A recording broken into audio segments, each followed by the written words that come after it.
Aldaw iti puso, naaramid ti groundbreaking ceremony ti RPUS Balikatan, ti Teppeng Elementary School. Ket dito'y arugyanan dan iti dua a classroom, ken mesa atangke iti danum.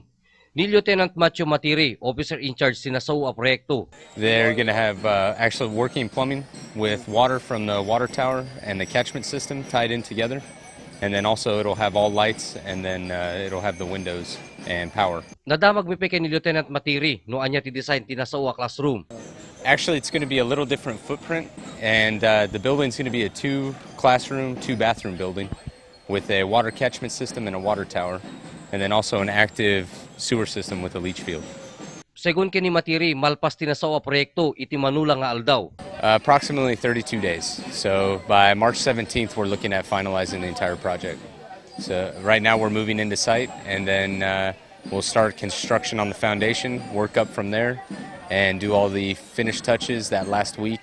And we're projecting to be finished in March, middle of March. Agyamyaman lang unay iti principal, tinasao nga pagadalan, nga iso ni Villamor Tombaga. Agyamyaman kami launay kadigiti balikatan exercises ta inikanda kami ti Teppeng na isang kayang kuna kata we are one of the lucky school nga nekanti balikatan program.